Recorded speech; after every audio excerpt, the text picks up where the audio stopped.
If you are watching this, please do comment, like, subscribe, join the notification gang, hit the notification bell, get notifications every and any time I post. Thank you, I appreciate it, and I'm out. What is up, YouTube? It is showtime. Back with another video, and in today's video, I'll be showing you guys the best center build for comp stage players. Just a PSA announcements, inside centers are still the way for comp stage. Outside centers are still usable. There are builds that can do what an inside center can do and also shoot, but the inside center build is a little bit more overpowered and a little bit better for comp stage players, and here's why. I've done my research, I've done my homework on this. I actually do watch this is my favorite center to watch, Yoboss X. He's probably the best center in NBA 2, best comp stage player, best center in NBA 2K21. Arguably the best one. I watch him a whole lot, and he is on an inside center dominating, and I feel that is because nobody really ISOs on the threes. Now that there's a part truth to that, because in the park, like, people still ISO on threes, but not a lot of people ISO in the comp stage. So inside centers are still very usable in the comp stage, and I'm going to show you guys the best inside center build that you guys can make when trying to play in the comp stage. Why I say this is because, like, when you're playing in the park, I find that there's just a lot more ISO going on in the threes and the twos, so you're going to need a lot more shooting centers or a second partner, one that can shoot, one that can ISO. When you're playing threes in the park, the outside center build is still ideal. When you're playing twos in the park, it is still ideal, but when you're playing in the comp stage, it is more ideal to have an inside center. Inside centers are still winning.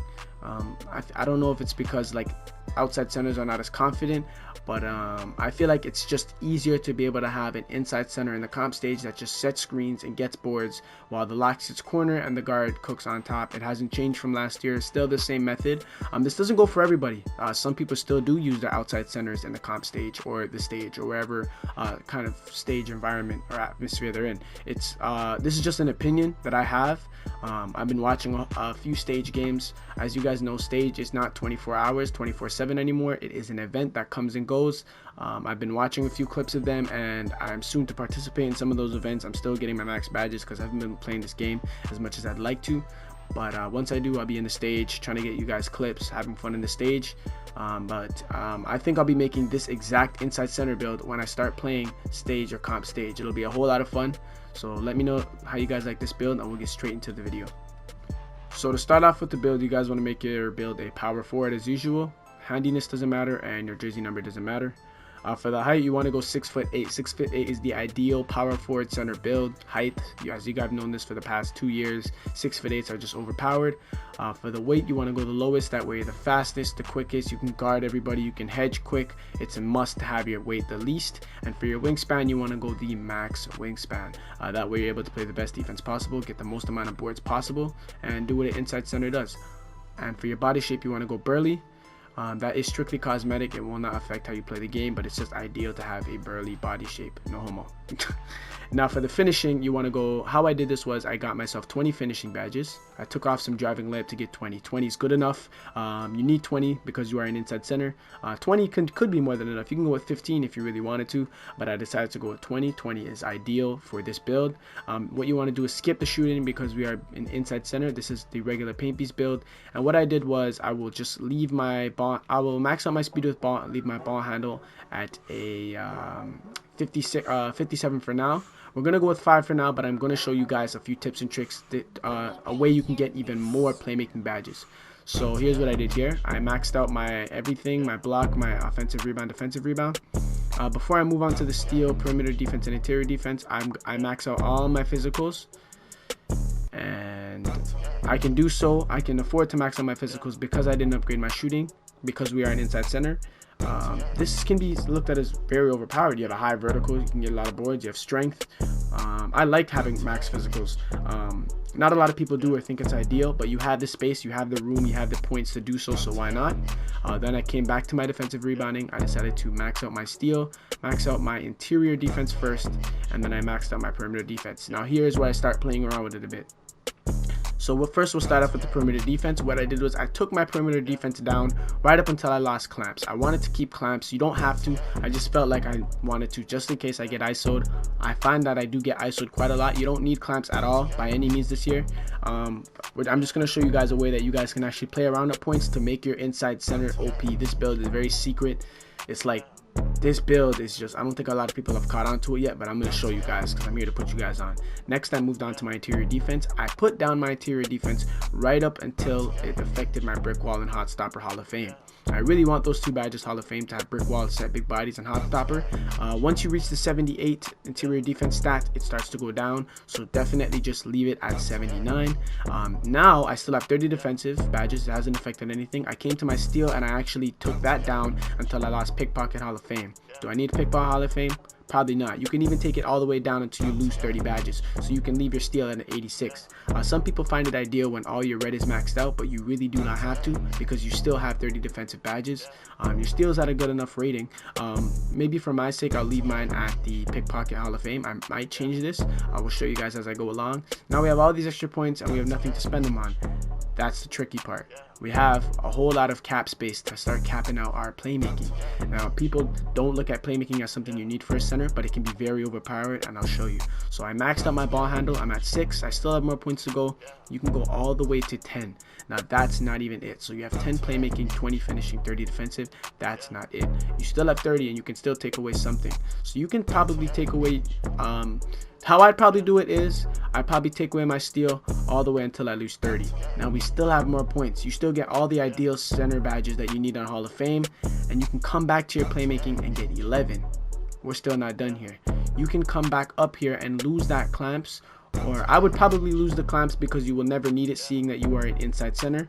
The goal is to try and keep 30 defensive badges all while playing around with your playmaking, and boom, you can get 13 defensive badges. Now, people don't understand the power of 13 defensive badges. You can get Dimer on a center this year.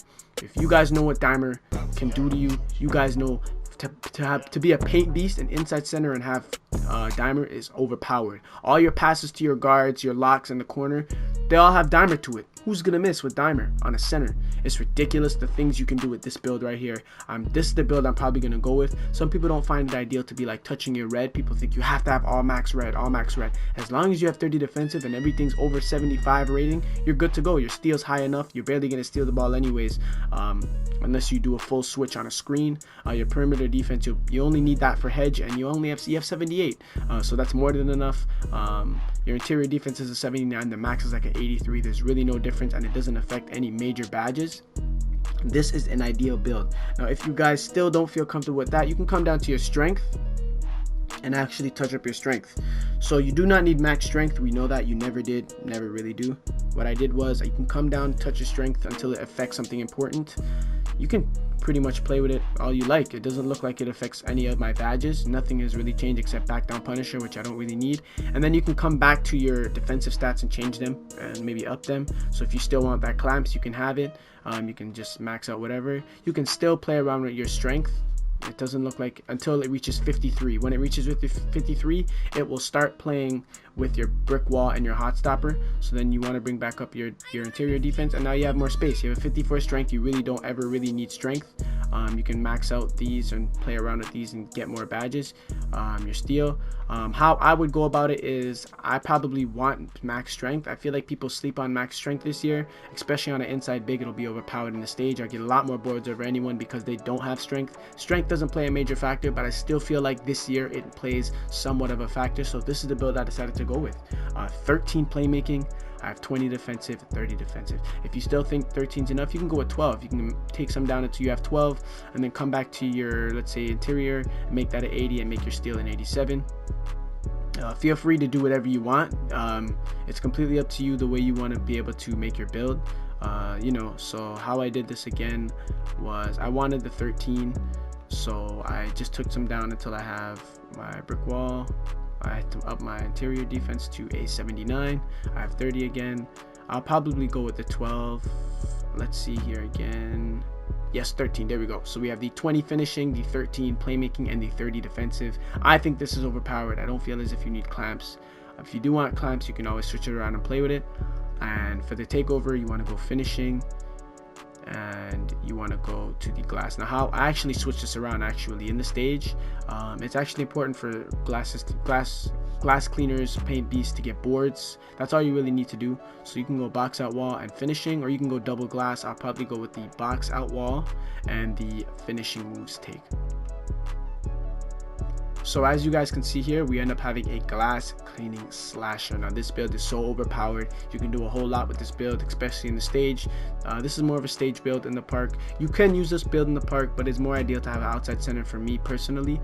We'll just move on to the badge setup here. So for the finishing badges, what I did was Hall of Fame posterizer, Hall of Fame lob, Hall of Fame highlight, Hall of Fame heat seeker, and Hall of Fame rise up. Now for a quick description of each bag, this will help you dunk under the rim. Your success, it'll make it easier to dunk under the basket. Your highlight film is the new Showtime badge. It'll help boost your, this is a very important badge, especially in a stage. You need to get your teammates into takeover as fast as possible to end the game so they can score. Very important badge. Lob City Finisher, as you guys know, put down a lot more lobs at a higher rate. This is posterizer, so you dunk on people Howard Hall of Fame. And Heat Seeker is very important because it gives an additional takeover boost on inside shots. Inside shots is your inside shots are layups, dunks, all that good stuff, post hooks. You will be able to get in takeover a whole lot faster. When the whole team's in takeover, it'll just be a problem, and you can even save up for team takeover. Now with the playmaking, this is so slept on. This is so crazy that I can get 13 playmaking. How I would go about this was I go quick first step Hall of Fame. You can beat people off the dribble a whole lot faster. Dimer, you can have gold Dimer this year. Anybody who knows Dimer understands that this is so very overpowered. You're able to pass to your teammates. Say you pass it to your guard, or you pass it to the lock in the corner, you have Dimer. They're barely going to miss. Everybody on the court is going to be greening. For the stage, this build is going to be amazing. You can go downhill gold or Hall of Fame. I'd probably go Hall of Fame. You can run in transition and get yourself an easy 2. As everybody in the stage knows, a 2 is a 2, and 2s are very important. So, and you can go Impluckable silver, because Impluckable is not very important. It doesn't really work. It should work enough on silver. If you feel like you want your Impluckable more, which you really shouldn't, you can go Impluckable on. So definitely go with the Impluckable silver and the downhill Hall of Fame, the quick first step Hall of Fame, and the Dimer gold. This is the setup I went with. Now for the defensive badges, here's how I went about it. I made my brick wall Hall of Fame. You want to go Rim Protector Hall of Fame. You want to go Rebound Chaser Hall of Fame. You want to go Intimidator Hall of Fame and Interceptor Hall of Fame. All these badges are a must on Hall of Fame. Just a quick breakdown of each badge. Brick wall is so you set the best screens possible. Interceptor is that you can get steals in the passing lane at a higher rate, especially on Hall of Fame. Rim Protector so you get more blocks. Probably my most favorite defensive badge in the game. I get a whole lot of blocks using this badge. Rebound Chaser, you want to have Hall of Fame for sure so you get the most rebounds possible. And Intimidator Hall of Fame, so any shots going up against you, you can intimidate them and get a lot more stops. Now for the next 10 upgrades I have, you guys may find this interesting because we do have a new badge that I've introduced to my badge setup, which is Clutch Defender. Now I don't know if this badge necessarily works. I haven't used it yet. I feel like it'll work really nice. What it does, it makes you step up defensively in big moments. As you guys know, this comp stage is all about being able to step up defensively in big moments. It is all about being able to play in the clutch. I feel like this badge will help me a whole lot, getting a lot of stops, especially in the clutch. I'm gonna give it a try. If it change it, I change it, and I'll definitely be posting any new badge setups that I have in mind. So we have 6 upgrades left, and how I'd go about this is probably going box gold and chase down artist gold. I'm hearing chase down blocks are non-existent this year. If I find that this is true, I'll probably come down to hot stopper, which will boost my takeover meter after making defensive plays, which is a really nice badge to have. So these are the 2 badges I definitely go with. If you feel like Clutch Defender on Hall of Fame is too much, Hot Stopper Hall of Fame for sure. Hot Stopper is a very good badge. I want to try Clutch Defender Hall of Fame. I might even go Box Silver and Hot Stopper Hall of Fame. Box is not very important, but I want to be able to box on my defenders. I think this is the one I want to go with, which is actually Hot Stopper Hall of Fame. Once again, that boosts takeover meter after making defensive plays, and I'll probably go box silver. Now that is all for today's video, guys. If you guys did enjoy the video, please just do leave a like, subscribe to my channel if you like what I'm doing, like my content, support me, and hit the notification bell to get notifications every and any time I post. Let me know some opinions on this build. Let me know how many playmaking badges you guys will go with. I feel like 13 is probably more than enough that you even need. but I feel like it just makes you that much more overpowered. The fact that you can get 13 playmaking all while keeping your 20 finishing and your 30 defensive is amazing to me. If you guys feel like you guys want to change it up, feel free. You don't have to go with the 13 playmaking. It's all up to you guys. If you guys do like this build, let me know. If you guys have any other builds in mind, share it with the comments, share it with the community. Be a good community member. Just try and help a friend out. Put some new ideas of builds. There's a whole lot of builds we'll be doing this year. I'll be making a lot of build videos because there's a whole lot of builds you can make this year. I feel like this build will in the end succeed. Builds like this usually stay low-key for a while and come out into the open after a while. Once they see me using it, you guys, they're gonna have to tap in. You guys got to tap in with this build.